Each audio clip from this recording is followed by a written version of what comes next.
Bienvenue à tous sur Eva Patrick TV, une chaîne qui s'engage à vous informer en temps réel sur l'actualité nationale. Notre objectif, c'est de vous éveiller à l'esprit patriotique, mais aussi vous fournir l'actualité sur la situation nationale du pays. Au travers nos recensions critiques d'actualité, nos émissions débats et nos reportages, nous allons souligner de vive voix les réalités qui gangrènent nos communautés. Eva Patrick TV aborde des questions socio-culturelles, politiques et économiques afin de créer un sursaut collectif. Alors, abonnez-vous à notre chaîne YouTube Eva Patrick TV afin de ne rien rater. Eva Patrick TV, un outil incontournable d'actualité en République démocratique du Congo. Eva Patrick TV, la fierté du Grand Congo. Bimba Bileja. Bimba Bileja, parole libre, esprit critique, journaliste ya écolo.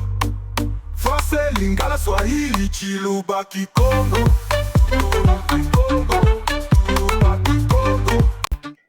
Très bien, voilà. Finalement, Fachi vient délivrer VK. Pour cette fois-ci, Fachi vient délivrer VK.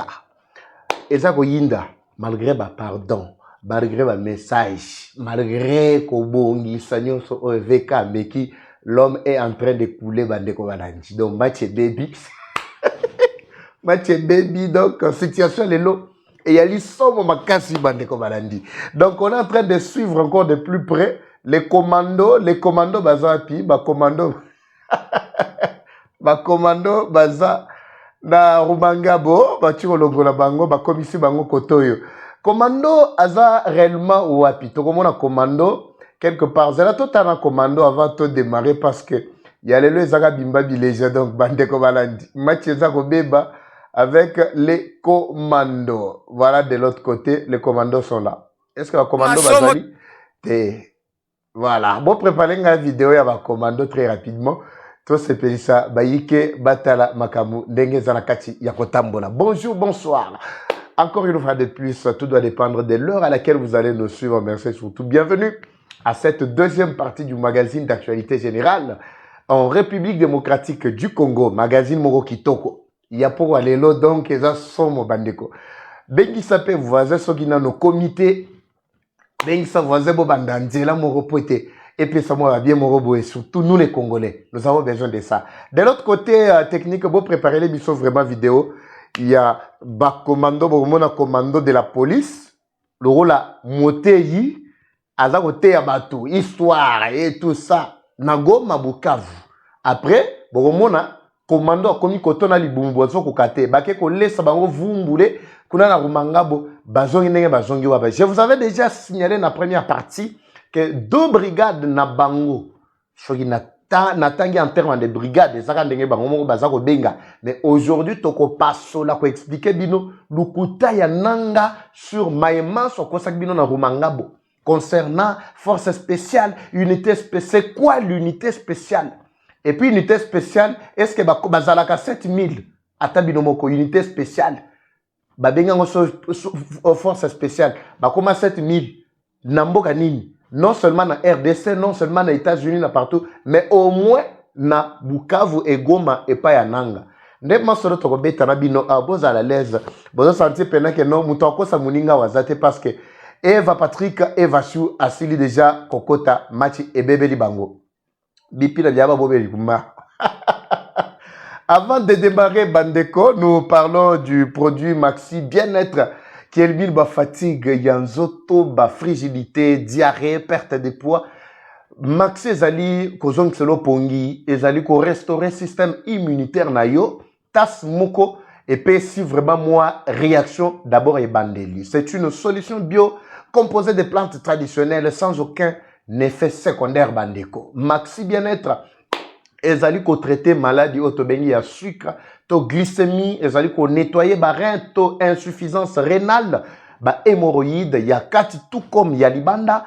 Maxi Bien-être ezali ko zongisa oyo ko traiter autobengi dysfonctionnement sexuel, éjaculation précoce, ba faiblesse sexuelle, tout ça.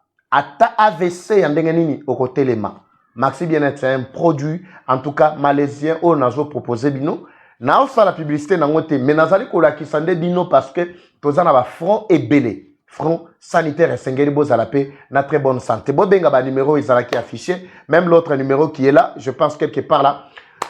So, le numéro il y a bandeko, il y a Maxi et puis bako orienté bino pour être bozo produit wana na kimia nyonso. Bandeko balandi encore une fois de plus. Bonjour, bonsoir, toujours c'est là. Est-ce que de l'autre côté bochelinga déjà vidéo? Na bandana na vidéo, il y a bandana na vidéo il y a M23 T o ezalika ba PCR na bango botala ba PCR na bango. Je ne parle pas de ça, mais botala ba PCR na bango wana bien préparé PCR il y a M23 bien préparé. Na kati ya ville ya Goma bot magambo yo avant to kota to fungula nde ba biloko bien avant to kota bandeko. Mais je ne veux pas m'éterniser sur ma PCR. Na olugande très rapidement voilà, la vidéo est là. On très rapidement, vidéo, il y a unité spéciale. Ne vous en faites pas. Likambo oyo ya, voilà, vidéo yangwana. Likambo oyo ya VK, déjà Fachi, très bien. Nabandi, c'est déjà devant vos petits écrans. Botalana nous, force spéciale wana. Je pense que vos autres là bien, liboso na bino. Voilà. Avant de tuer la binobo yoka makambo force spéciale à Zagoloba. Mais bon, c'est canine. Nana lo makambo force spéciale sinon. Na moni voisin mo kazo c'est quand kuna le papa va meilleur. Là va problème. Bon c'est là, ngana bisino ke biso toyende pona obuka lukuta ya munguna. L'ennemi azoluka justement ça pour que et la guerre médiatique pour que Allah tabino ame la bino voilà. Tu as un ko arranger les cambo o ya force spéciale. Bon yo ka force spéciale à Zoloba. Wana force spéciale à zana na tenue civile n'est-ce pas? Après ye na basinae d'ailleurs ici d'abord basinae na lakisa bino bango de na moy. Alors awasko force spéciale ye wana pembeni ya Rwanda msusu. Avana kota la muzindo. Avant la bomoni déjà force spéciale wana ça va tout sur la sikoyo donc yo commenter makambo force spéciale après parce que ezali makambo obiso to na maîtrise nango to yé awa juste pour vous donner toute la lumière papa va me basoda oyo nanga tche basoda wana en tout cas bazaba tout moko tenue ya sika bien équipé ba futa bango ba mbongo tout ça vous avez suivi brigade na bango mibale ba ko rejoindre plutôt ba wazalendo. Bango moko balobi que non côté kuna bako sabinoté, il n'y a rien de congolais là-bas. C'est un mouvement purement rwandais.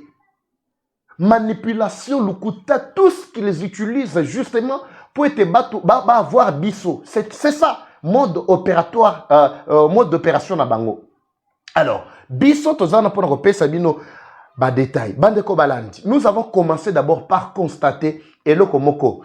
Dossier avec, je vais parler de ça. Et puis, Fachi, tout ça, cette fois-ci, Fachi quand même a péci Bakongolais Nzela. Je vais parler de cette histoire. Peut-être avant, vers la fin. Parce que Veka Sali ba déclaration en dengue nandeng. Asali na Chiluba. Et Tigalika Salagana. Na mnogonine. Mnoga Fachi ezala mnogonine. Chiluba, nano asala Chiluba te. Awosala. Awosala toutes les 4 langues. Awosala.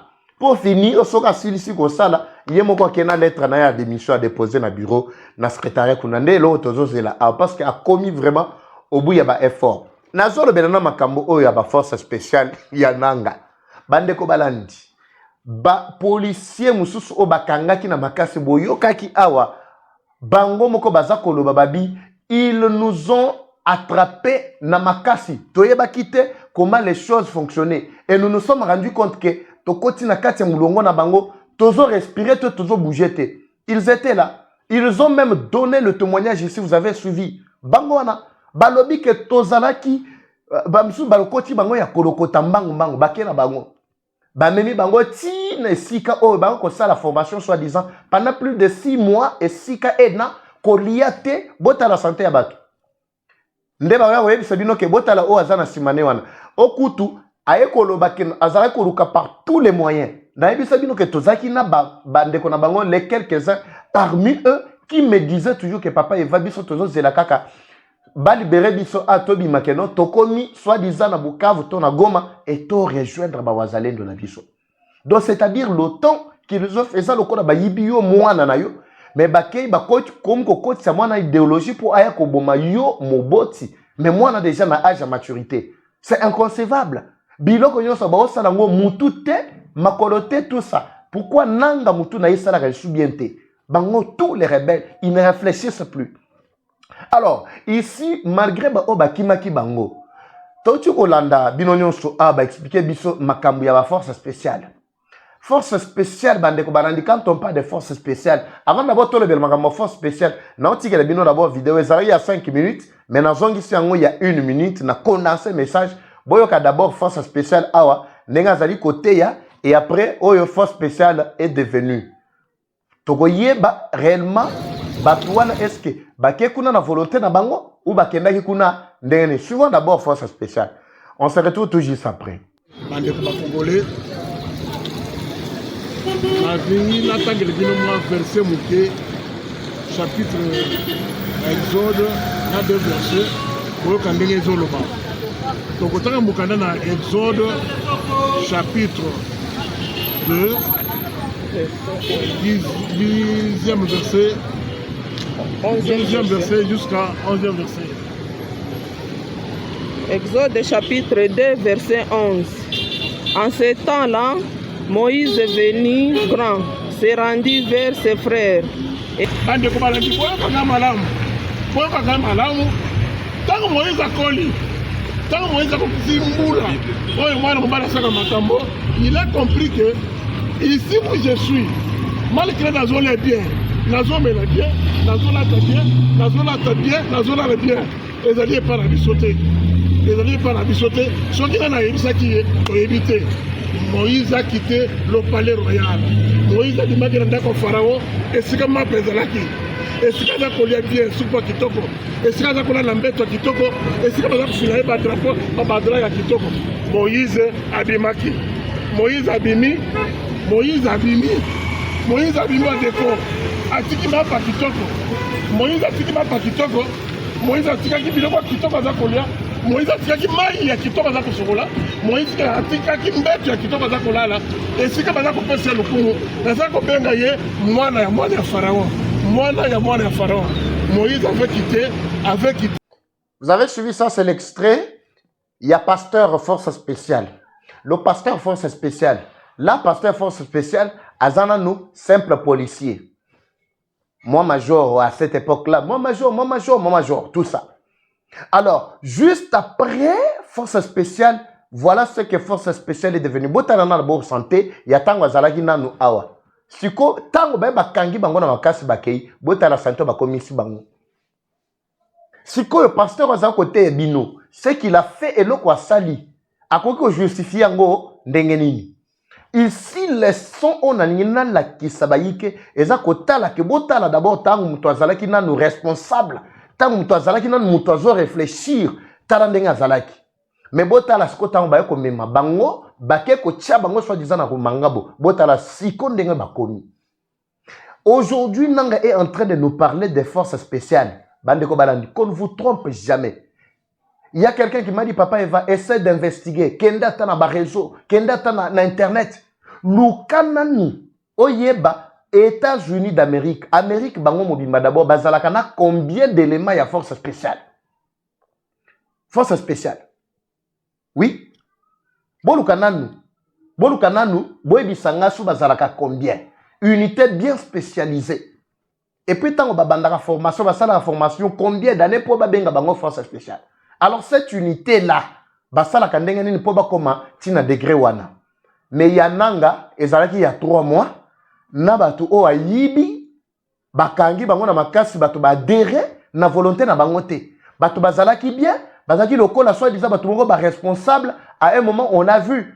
Mais par après, toko tala batongo, bakoma brouillé ata bino moko bandeko balandi. Ndesko akotandela bino batuwana banda awati kuna moi une cinquantaine centaine ya batu. Je ne comprends pas. Bakongole bakosa makabo epo nini. Mais Papa Eva, vous savez, Nanga est en train vraiment de généraliser le mouvement. Il est devenu tout ça. Il a généralisé le mouvement. L'objectif dans ça, c'est pour que les yeux du monde entier, bazana moi légitimité, moko boye, nakacha makamo ba nakacha kosala. Mais en réalité, il n'y a rien. Et qu'est-ce qui garantit que Batouana, bazalaki va policier, bazalaki va militaire, bazalaki va nani oya FRDC, qu'est-ce qui garantit que ces gens-là vont combattre pour le bien na bango? Yo garantit que yo ko boko la mona, ba botolio mona wana, ba ke na e ba lakisi ko boma, bande ko na e ko boma ba para na e, mwana na zongi akomi ko boma lisusu. Makile ko ganga kandenga ye moko chuo te ya a makambo ya Moïse. Parce qu'il prêchait, ne savait pas qu'un jour ça va qu'on rattraper et rattraper Sikoyo. Moutou oba koti na katia babulu yeke on a jusque là qui n'a rien compris c'est nanga. Parce que moutou moko déjà comme tambula na liwa c'est tout. C'est pour vous dire que nyonso boyo ki wana jamais court na ba rumeur to ba makamu nyonso boyo ki ba force spéciale et ba lobby unité tout ça. Wapi bosi bo mona bango ndenge bazana force spéciale 7500 oso mona ngo wapi. Force spéciale na mboka nini? O ezali na 7500 militaires mais il y a unité à force spéciale. Même si boza ko sable ndenge nini nanga zo kosa bino tina niveau azo manipuler bino tina niveau oyo. C'est pourquoi je vous invite bandeko balandi si ya lukuta kobuka tozo ya kobuka nde awa. Oyo biso toyebi ezake nanga c'est un rebelle, un terroriste, un manipulateur. C'est tout ce qu'il cherche na katia opinion. Un mathuviste et ce n'est pas mon aïe à la face du monde que non basali musala kitoko parfois pour justifier ba monga za na kacha koyiba wa soko sa kona za ko lesa ba militaire na kumanga bo tout ça botala ba militaire bangwana ba mususu na baza po ya basi wana mana mbili ya bantu babo babons on dirait baza ko lia bi sakata et robana kalonji bi sakata tumpeketa botala batu bangwana force spéciale de yangwana. Alors, je mets court vraiment à cette histoire, il y a force spéciale. Bandeko, juste pour vous dire que tout ce que M23 est en train de faire, c'est la manipulation. Mais cela ne donne pas le pouvoir, ne donne pas aussi le privilège au FRDC de rester calme, de garder leur position, de garder leur zone de confort.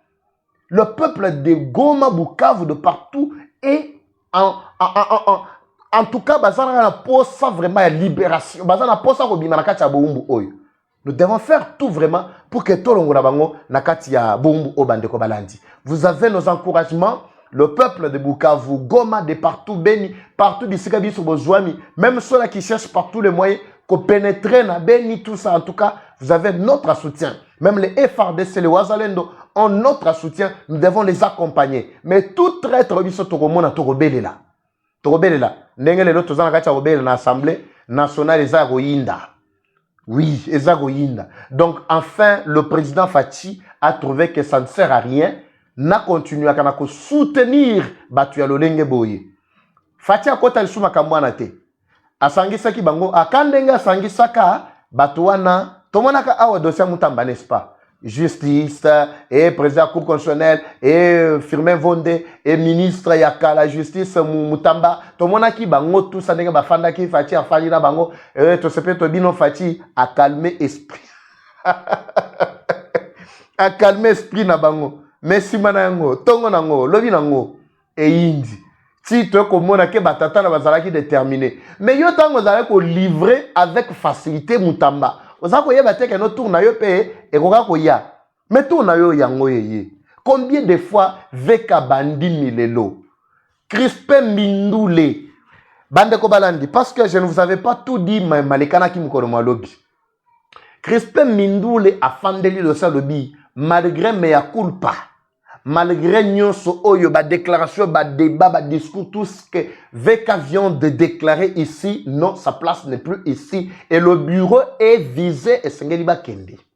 Ça, c'était vraiment sans embâche. Tout était clair. Veka Bapeki, si na secrétariat pour être pétition, to mikanda courrier na bango ekota facilement. Bande ko ba koma boye kuna bakuti yakokanga. Mais on ne comprend absolument rien. Ça, c'est le temple de la démocratie. Comment on nous empêche d'exercer au Ezali, devoir na biso, droit reconnu, na biso ba élu. C'est alors qu'ils ont fait recours. na huissière justice pour être à transmettre courrier na bango. Donc bango balobi que mûr ou pas, mais devant la tempête, yo kokweya. Na éviter VK peut-être la minute tu as zo la ndanga na éviter ce qui tension aux à niveau nini. VK zo bali suta kokote la wapi. Et puis quand on a chose wa chance ko so na président Fachi, président Kutu alobi malobomo kitoko, moi-même j'étais rapporteur. Au sortir, il y a rencontre à Bisso. J'ai livré même par rapport, il y a un to qui est le chef de l'État qui ne veut pas que Bamboutou Moutou se mais Batata ou Bazolou. Dis-nous la lobby, yo, tu vas couler. Donc, et baby, au moment où je vous parle, Bindou Lena Batouna, pétitionnaire Nyonso. Bino Bolobi que non, c'est un groupe, il y a Batumoro, ils ne sont pas majoritaires. Mais laissez cette minorité-là s'exprimer. Laissez la minorité exercer le droit constitutionnel. C'est la démocratie. Awa bino bozala ki bakoti réquisitoire na tongo na poko au programme déjà point à l'ordre du jour. Lobibo pesi autorisation. Et autorisation il y a audition ba auditionner Mutamba tout ça. Bake basili sans que basili ça auditionner Mutamba. Programme à auditionner Mutamba ça va se poursuivre vendredi na lundi. Mais jeudi déjà Tata Vonde déjà Zalaki déjà na réquisitoire mususu na mapeka pour qu'il de déposer et pas avec il y a kosenga poursuite. On a vu ça avec vous. Bakoti ango peme ba bomba re salema ki jeudi. Mais ba kokoti ango lundi Mutamba attendu pour à continuer na ba audition parce qu'il fallait ba yo kayeti na suka comme ça va procéder na deuxième étape la prochaine étape effectivement consiste maintenant il y a ko étudier ba élément nyonso so ke zalaki ko pesa bango pouvoir to conviction il y a ko 5 poursuites judiciaires Mutamba mais du coup tout le monde a qui que non réquisitoire a mis balé kota qui bien avant donc ebima qui déjà et salema qui depuis jeudi alors que Mutamba était encore attendu bazo sambise bazo auditionner vendredi bon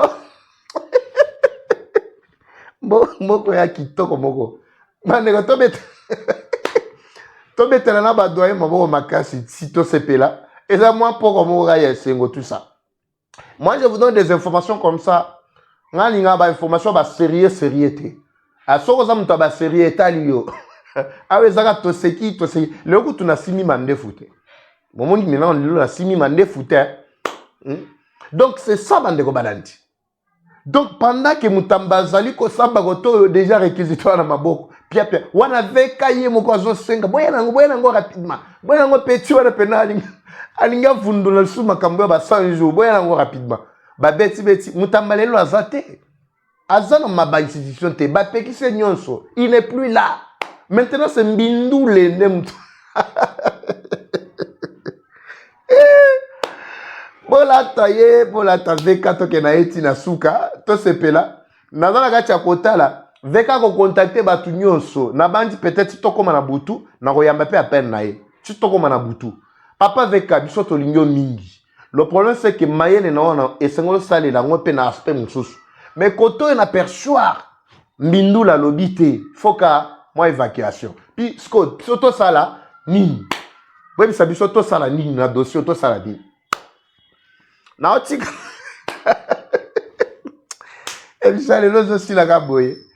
quand je pense à tout ce que VK a fait pour que en tout cas que les mawa l'attitude ya Mbindule et puis ça moko seka. Alors je vous laisse pour le moment bandeko balandi ni tout na miabino belé concernant le dossier à HK ndeko Honoré Kabongo avec FRDC les kinengeni ni tout ça benda bika bamsu balobino bakangi HK et bon en fait je vous reviens ici parce que je n'ai pas eu le temps de l'atteindre. Si je suis atteindre, n'a pas on a boutou le bien c'est une version. Mais sinon, Ndegonabiso Blaise Mukenge Pesaki vraiment le lenge loyer il y a kokanisa par rapport à Yamakambwana Bolanda qui Mkolomalobi. Si vous n'avez pas bien suivi, je vous suggère également juste après cette émission, vous pouvez aller sur sa chaîne. Il y a Africa TV Network, il y a Blaise Mukenga Boroyoka Makambalobi à propos il y a dossier, il y a analyse plutôt à propos de dossier Yandeko HK Today ainsi que FRDC. Alors, moi je vous reviens avec bien d'autres détails dans le prochain numéro Bandeko Balandi. Nabandi Lelo Tosuki Awa. La guerre est rwandaise, mais la victoire reste congolaise. La patrie ou la mort, nous vaincrons. Eva Patrick, Eva Chou. Je vous retrouve dans le prochain numéro. Ce qui Makasi et Joie et Pessamé Nabiso. C'est parti, bye.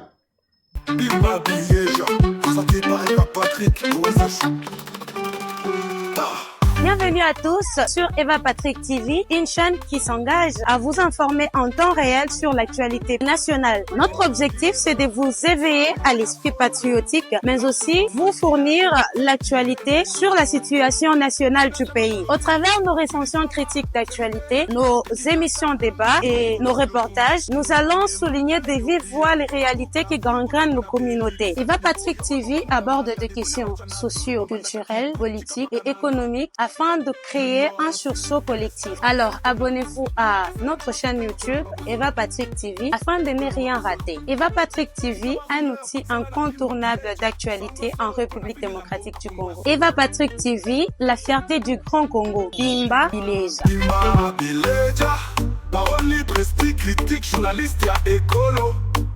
Français, Lingala, Swahili, Chiluba, Kikongo.